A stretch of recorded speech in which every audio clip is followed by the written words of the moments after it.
দেখবেন অনেক মানুষের কবর হয় না, এরকম অনেক মানুষ, দুর্ভাগ্য মানুষ আছে না, আগুনে পুইরা ছাই হয়ে গেছে, পানিতে ডুইবা একবারে পইচা গইলা শেষ হয়ে গেছে, কবরস্থ হয় না। আল্লাহর হাবিব অনেক হাদিসের মধ্যে কবর বলে এই বারজাখের জিন্দেগি কবু দিয়েছেন। কারো কবর হোক না হোক, এই যে পরবর্তী জিন্দেগির যে সিস্টেম, এই সিস্টেমে তাকে পড়তেই হবে। বলবেন তাহলে যদি গইলা পইচা যায়, ছাই হয়ে যায়, তার হিসাব কেমনে হবে? যে মানুষটা পুরো একবার ছাই হয়ে গেল, নাই হয়ে গেল, এটা কেমনে আসবে? হযরত ইব্রাহিম আলাইহিস সালাতু ওয়াস সালাম আল্লাহ তাআলার দরবারে এই আবেদন করছিলেন, আল্লাহ যেগুলো একবার শেষ হয়ে যায়, এটা আবার আসে কেমনে, এটা ফিরে কেমনে?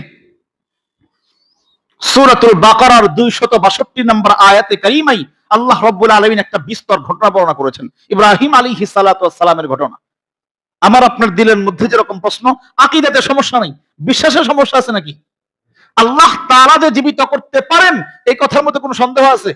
কিন্তু একটু কৌতূহল করবেন কেমনে, আল্লাহু আকবার করবেন কেমনে?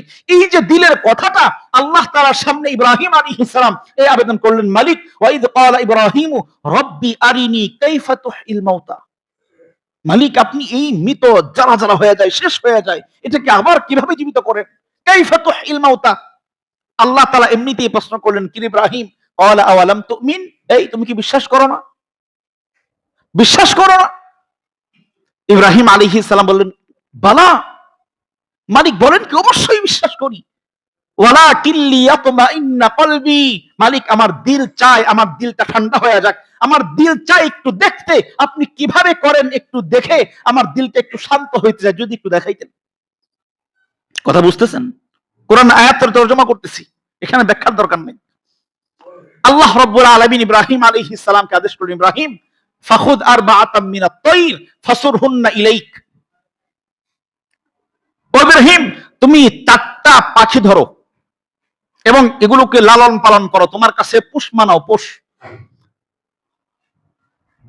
এগুলোকে তোমার পোষ করো, যাতে তোমার ডাকলেই তোমার কাছে দৌড়ে চলে আসে, এরকম করে পোষ মানাও।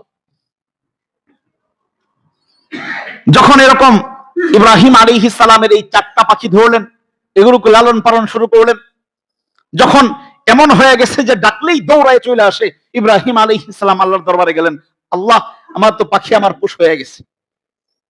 আল্লাহ রাব্বুল আলামিন দ্বিতীয় অর্ডার করলেন, এবার এগুলোকে জবাই করো, জবাই করে তার গোশত, হাড়, পাখনা, নখ, ঠোঁট সবকিছু একেবারে চূর্ণ করে ফেলো, কিমা বানায় ফেলো, কিমা বানায় ফেলো, একেবারে জারা জারা বানায় ফেলো, সব জারা জারা করে সবকিছুকে, 4টা পাখির 4 ধরনের মাংস, 4টা পাখির 4 ধরনের পাখনা, 4টা পাখির 4 ধরনের নখ, ঠোঁট সবকিছু একত্রে বেটে ফেলো, এগুলোকে মিশ্রণ করো, একেবারে মিশিয়ে ফেলো। সুম্মা জাআল আলা কুল্লি জাবালিন মিনহুন্না জুসআ, এরপরে এই যে তোমার আশেপাশে কতগুলা পাহাড় দেখা যায়, এই সমস্ত পাখির একত্র এই কিমাগুলোকে তুমি একটু একটু করে এই পাহাড়ের মাথায় মাথায় রেখে আসো, বলেন না সুবহানাল্লাহ।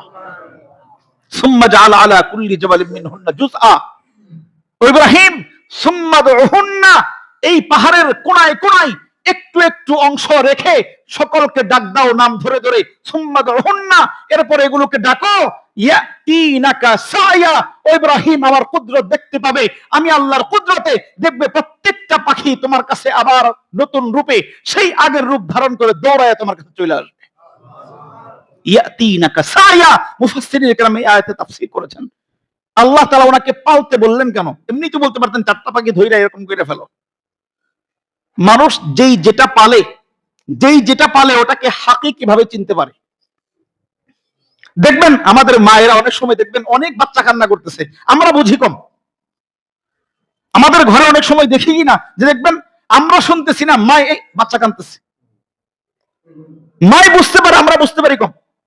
বাচ্চা কাঁদতেছে আমরা জানি না, দৌড়ে গিয়ে দেখে সত্যি সত্যি বাচ্চা কান্না করতেছে। এরকম হয় নাই কখনো? কারণ যে যেটাকে পোষে, যে যেটাকে অন্তরে লালন করে, ওইটার হাব ভাব সবকিছু সে বুঝতে পারে।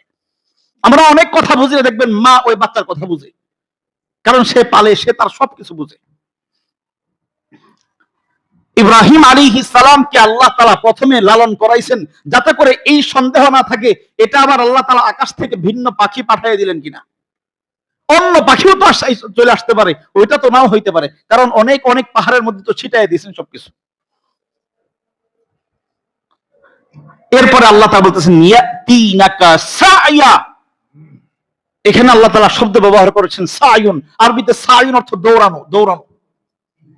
অথচ পাখির স্বভাব কি দৌড়ানো না ওড়া? পাখির স্বভাব তো উড়ে উড়ে আসবে, এখানে দৌড়ানো কেন?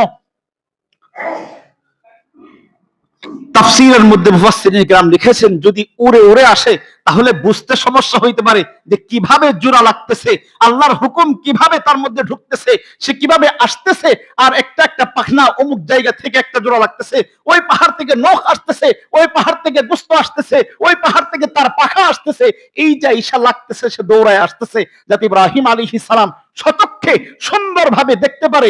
এজন্য আল্লাহ তাআলা ওই পাখিকে হুকুম করেছেন ইয়াতিনাকা সায়া, দৌড়ায়া দৌড়ায়া আমার খলিলের কাছে যাবে। আল্লাহ তাআলা পারেন কিনা?